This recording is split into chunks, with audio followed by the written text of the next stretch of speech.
Marvel's Han Solo issue number 2, released on July 6, 2016. You all know how much I enjoyed issue 1 of this new series. The character of Han Solo was portrayed so honestly and true to the character that we all know and love. The last issue left off with Solo and Chewbacca blasting off into the Dragon Void race and encountering a hiccup at the start. Issue 2 opens up with the answer to that cliffhanger. What did Han encounter at the beginning of the race? Well, it turns out the race is littered with obstacles. Obstacles that are designed to kill. There are actually race designers who basically design the course, which is a cool idea. It reminds me of The Running Man, or for a more modern reference, Hunger Games, or for an even more modern reference, The Maze Runner. As Han and Chewie are trying to survive the onslaught, there's an internal dialogue for Han. His internal monologue talks about always having a simple outlook on life. You can fight,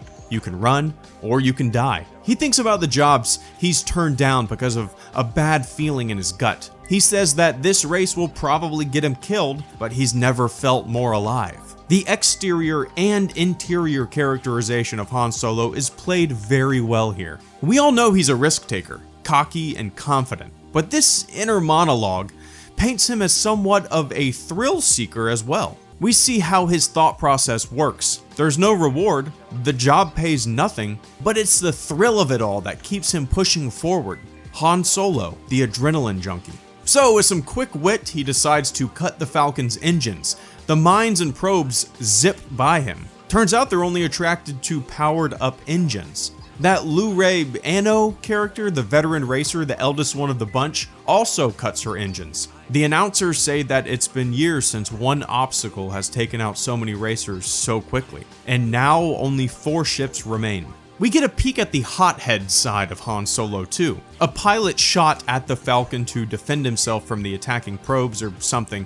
Han wasn't having that. He confronted him. These moments are why I really enjoy this series so far. Yeah, the action is fun and the circumstances of the story is intriguing, but following Solo and seeing the way he conducts himself is the bread and butter. We get to explore the character in a more deep way. As Han is walking away from the confrontation, Imperial shuttles begin to land. Stormtroopers stop Han in his tracks as he's running away. Solo temporarily disappears from the pages, and now we're following Chewbacca, who hears bar patrons grumbling about the Imperial entanglement. He presents a little square that has a picture of the Rebel Alliance emblem on it. It turns out that one of those bar patrons is one of the Rebel informants that they are trying to pick up. The Stormtroopers have Han Solo and the other pilots in custody outside of the bar. The bystanders are all chanting for them to be released. They are being taken into custody without charges, at least that's what we see so far. A very interesting little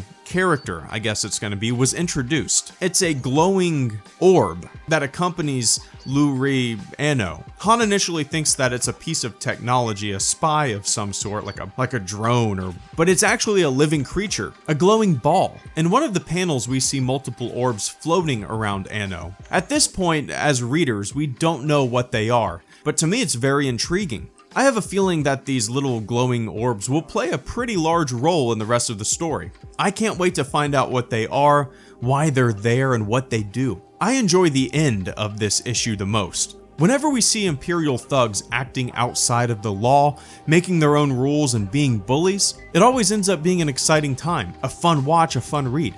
Minus the holiday special, of course. That wasn't fun. But this is fun.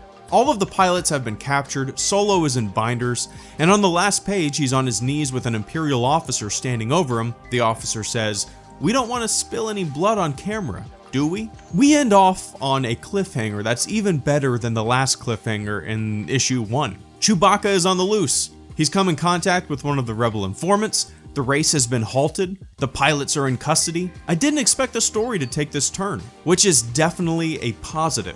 The unpredictable nature of this story has been a fun ride so far. I can't wait to read on. HelloGreedo, out.